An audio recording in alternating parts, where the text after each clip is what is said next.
그 물건 매수하시면 현금 청산당합니다. 불이니도 너무 쉽게 다물건자인지 아닌지 간단하게 체크할 수 있는 방법 뭐냐면요. 안녕하세요. 진아이스입니다. 재개발 구역에서 물건을 사는데 가장 두려운 게 뭐예요, 여러분? 현금 청산. 현금 청산을 당한다는 건 내가 재개발 구역에서 헌 빌라나 아주 헌 집을 사서 새 아파트를 받고 싶은 건데, 와, 현금 청산을 당한다니. 글쎄, 진짜 우리가 그곳에 그 고생을 하면서 그 물건을 살 이유가 없어지는 거죠. 요거 간단한 거, 요것만 알면 되는데, 오늘 멘토링 사연도 이것과 관련된 건데 완전히 다른 입장이더라고요. 그래서 오늘 이야기를 여러분 잘 들어두면 현금 청산 당하지 않는 건 당연하고 현금 청산 관련된 이슈 때문에 물건을 더 싸게 살 수 있는 금매를 잡을 수 있는 방법까지 알려드리겠습니다. 여러분 구독, 좋아요 꾹 눌러주시고 저는 영상 바로 시작하겠습니다. 오늘 진화이스에게 무엇이든 물어보세요. 사연 바로 읽어볼게요. 진화이스님, 수도권 광역시 빌라 2채를 가지고 임대 주고 있었는데 2채가 모두 한 구역? 이 얘기 듣자마자 어떡해 이 생각이 들었는데 모두 한 구역에서 예비 지정.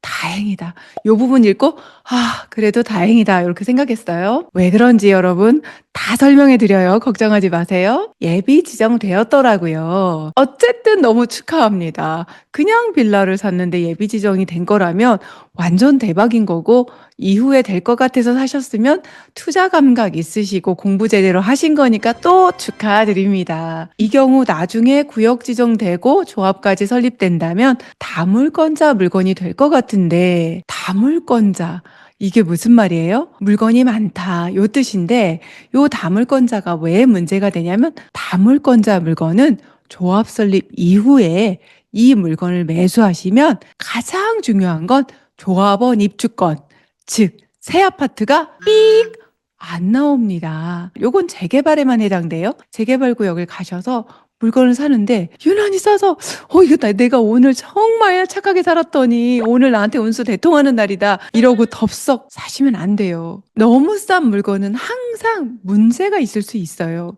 특히 이런 다물건자 물건을 헐값에 얼른 넘기는 거죠. 그럼 어떻게 할 수 있느냐? 등기부등본을 떼보면 알 수 있느냐? 절대 몰라요.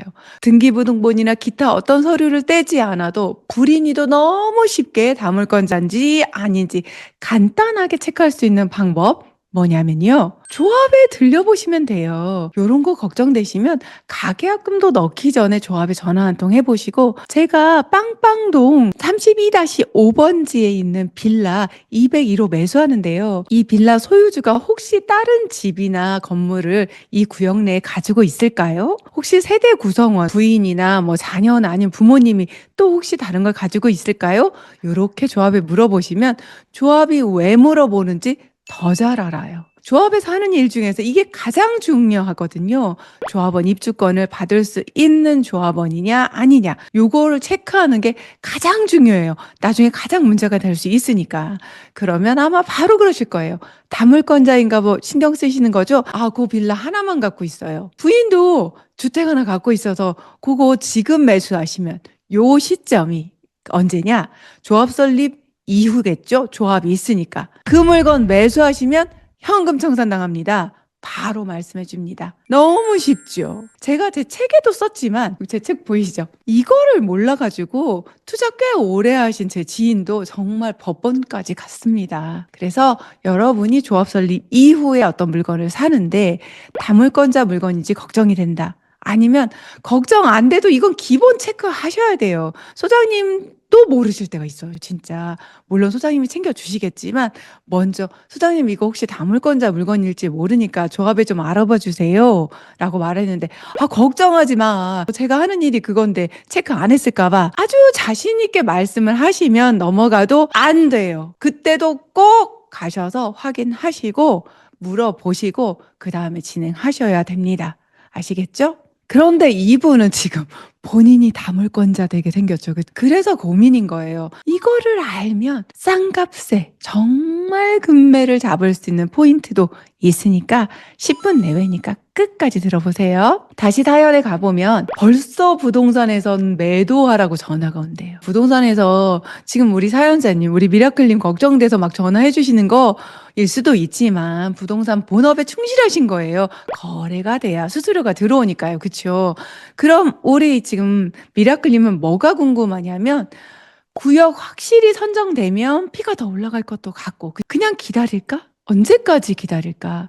아, 조합 설립되기 직전에 팔면 안 될까? 근데 이게 얼마나 걸릴까? 이런 것들이 다 궁금한 거예요. 그리고 또 하나 선택지 중에서는 차라리 두 채를 다 가져갈까? 그러면 감정평가액을 두 채를 합치니까 두 개의 감정평가를 한 사람이 가지고 있을 때는 합쳐서 입주권 하나 나오니까 조금 더 좋은 물건 받을 수 있는 거 아닌가? 고민이 많아요. 이분이 제 책을 읽으셨나?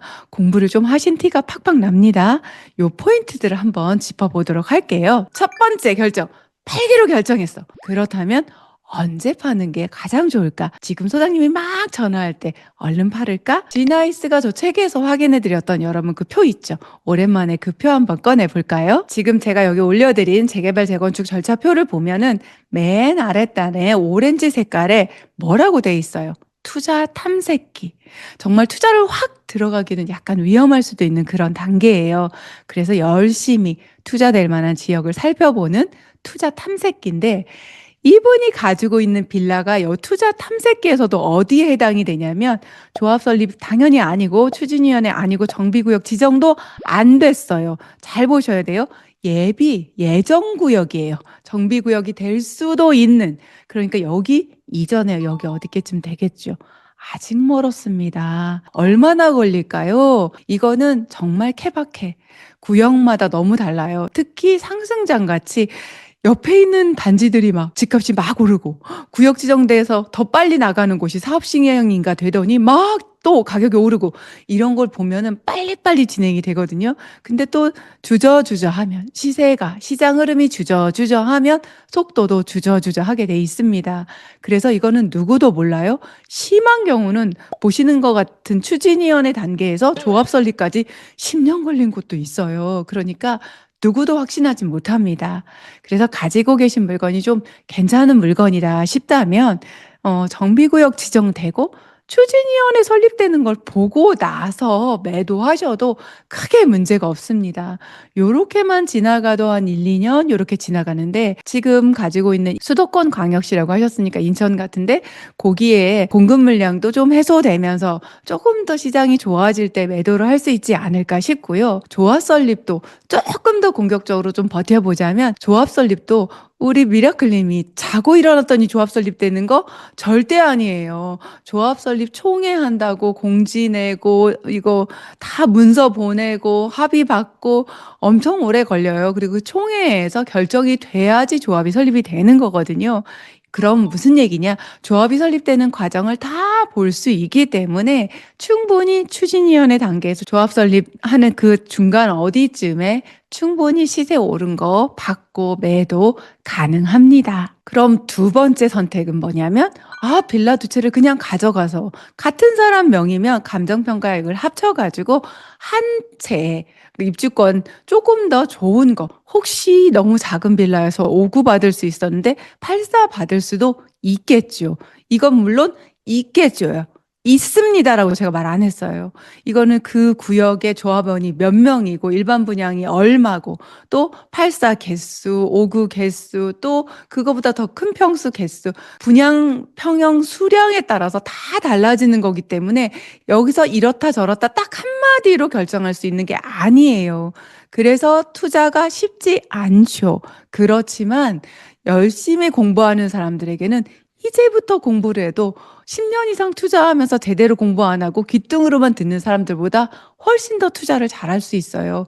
그래서 그거 하나만 보고 결정할 수는 없습니다. 확실한 거 하나는 빌라 한 채보다는 두 채가 감정평가를 합쳐서 더 좋은 물건을 받을 확률이 높다는 거죠. 그럼 저한테 물어보실 땐 이런 것만 듣고 스스로 결정하라고 하면 좀 어렵죠. 요것에 대해서 제가 결정을 해준다는 그렇게 말하기는 조금 그렇고 그냥 저라면 저는 바로 답이 나왔거든요. 지나이스라면 같은 구역에 빌라가 두 채 있어요. 조합 설립 전이고요. 그렇다면 저라면 어떻게 해요? 두 번도 생각하지 않고 저는 바로 한 채 팝니다. 아니 그 구역의 입지 조건 이런 거 안 따져보고 물론 여기가 너무 좋은 입지예요. 8사가 아니라 더 큰 평수도 받을 수 있고 사실 뭐 이게 강남에 있다든지 여의도에 있다든지 뭐 한남동에 있다든지 뭐 이러면 뭐 두 채를 가져가는 방법도 좋아요. 그렇지만 인천이라면 다시 생각해 볼 때 두 채를 가져갈 때 있을 리스크를 생각하지 않을 수 없어요. 양면성이 다 있거든요. 두 채를 가져가서 좋은 점도 있지만 두 채를 계속해서 가져간다는 의미는 뭐냐면 주택이 두 채인 상태로 다음에 혹시라도 매수를 하게 됐을 때 세 번째 주택이 된다는 말이죠. 여러분 지금 취득세 중과 시대에 우리가 살고 있어요. 이분이 다른 집이 없이 비조정에 지금 인천에 두 채만 있다고 해도 혹시라도 다시 한번 주택을 취득하게 되면 8%의 중과세율을 적용받게 돼요. 이게 너무 큰 거예요. 그래서 저는 오히려 이런 리스크를 줄이고 차라리 한 채를 팔고 그 옆에 조금 더 속도 빠른 곳이나 다른 곳에 투자를 하거나 아니면 기다렸다가 아니면 투자금을 조금 더 모아서 조금 더 똘똘한 걸 사는 그런 방식으로 진행을 하는 게 훨씬 더 가치가 있는 투자라고 생각하거든요. 그렇다면 제가 영상 초반에 약속드린 지금 요런 물건을 파시려고 할 때 제가 매도 타이밍 아까 말씀드렸어요. 추진위원회하고 조합 설립 단계 사이에 매도를 하세요. 요렇게 말씀을 드렸어요. 그렇다면 매수 타이밍을 어떻게 배울 수 있느냐? 어디 구역에 갔는데 여러분이 요거 다물건자 물건이라서 빨리 안 팔면 현금 청산 당하게 생겼어. 입주권 안 나오니까 지금 주인이 급해. 이런 말을 들으셨다. 그럼 여러분한테도 기회가 오는 거예요. 지나이스 조합 설립 전에 사지 말라며. 이거 불안하다며. 맞아요, 여러분. 가능하면 조합 설립 전에 사지 않는 게 좋아요. 그렇지만 추진위원회 사무실에도 등록돼 있는 것들이 있으니까 확인이 또 가능하고 하니까 요런 물건을 브리핑 받았다. 그렇다면 정말 급매를 더 급매 만들어서 매수할 수 있는 그런 기회가 되기도 해요. 다물건자라는 단어, 이 말만 듣고 어머나 다물건자 현금 청산되지? 도망갈 그런 문제는 아니다. 매수하실 때 그 매도자하고 또 추진위원회 사무실까지 확인을 하셔서 그 물건 딱 두 개 중에 하나를 매도하는 건지 꼭 확인하시고 매수를 한다면 빌라 가격 1억, 2억 하는 거에서 한 2, 3천을 더 싸게 산다는 건 굉장한 거거든요. 요런 기회를 잡아볼 수도 있습니다. 물론 조합 설립 이후에 매수하는 게 가장 좋지만 조합 설립 이후에는 요런 물건에 대한 급매는 없습니다. 저도 조합 설립 이후의 물건들을 주로 매수하지만 거의 다 끝난 조합 설립 직전의 물건도 매수했거든요. 조합 설립 직전에 매수하면 가장 큰 장점은 뭔지 아세요? 괜찮은 구역이다 싶으면 조합 설립되면 프리미엄이 껑충 하고 올라주더라고요. 그렇게 재개발 재건축 같은 경우는 지금 올려드린 표에서 보이는 것처럼 단계를 하나하나 지나갈 때마다 시장의 흐름하고 상관없이도 좋은 구역이라면 프리미엄이 껑충껑충 올라주는 그런 매력으로 투자하면서 내 헌집이 새집 되는 거를 생각보다 힘들지 않게 기다릴 수 있습니다. 오늘 내용 정리해 보겠습니다. 재개발 재건축 구역에 가서 이런 물건 잘못 사면 현금 청산된다. 조합 설립 이후에 다물건자 물건. 다물건자라는 거는 한 사람 또는 한 세대가 한 재개발 구역에서 두 개 이상의 물건을 가지고 있을 때 입주권이 한 개만 나오는 거. 요게 다물건자예요. 그래서 조합 설립 이후에 매수하실 때 꼭 어디에? 조합에 확인하시고 계약금 보내시면 간단하게 해결됩니다. 그럼 지금 사연 주신 분처럼 요런 물건을 내가 실수로 아니면 운이 좋아서 그냥 빌라 두 채 샀는데 구역 지정이 되려고 해. 그럼 언제 파는 게 가장 좋을까? 그래도 프리미엄이 좀 붙은 다음에 구역 지정이 되고 추진위에 설립이 되고 조합 설립되기 직전에 충분히 팔 수 있는 시간이 있습니다. 그때 맞춰서 파시는 것도 좋고요. 더 중요한 건 이 물건을 팔고 이 자금으로 살 곳이 생겼다. 그러면 추진위원회 설립된 직후에라도 매도하시는 것도 정말 좋습니다. 그래서 부동산은 딱딱한 머리로 생각하면 한 가지밖에 답이 없지만 말랑말랑하게 하면은 비빔밥에 여러 가지 재료를 잘 버무려서 맛있게 먹을 수 있는 음식을 만드는 것처럼 그 여러 가지 아이디어를 잘 버무려서 가장 나한테 딱 맞는 솔루션을 뽑을 수가 있는 거예요. 그렇다면 요 다물건자 물건, 요 물건 때문에 금매 잡을 수 있는 타이밍은 추진위원회 설립부터 조합 설립 사이 아니면 그 이전에라도 어딘가 부동산에 가서 요거 다물건자 물건인데 요런 말 들을 때 어머나! 하고 겁내고 도망가지 마시고 아 그래요? 하고 이야기 들어보시면서 그러면서 소장님이 제시한 가격보다 더 깎아서도 더 금매를 더 싸게도 살 수 있다.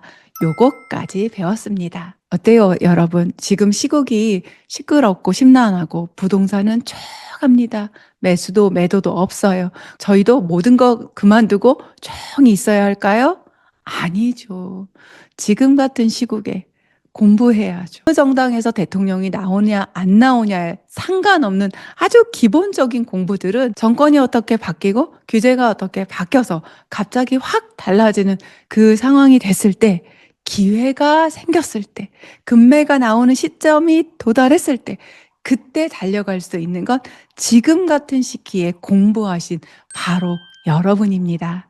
그 공부 지나이스와 함께 하시는 건 아시죠? 벚꽃이 사르르 떨어지고 있어요. 날씨는 점점 좋아지고 있고요. 그러니까 여러분 꾸준히 손품도 팔고 따뜻한 날씨에 임장도 꼭 가보세요. 지나이스가 응원합니다. 오늘도 미라클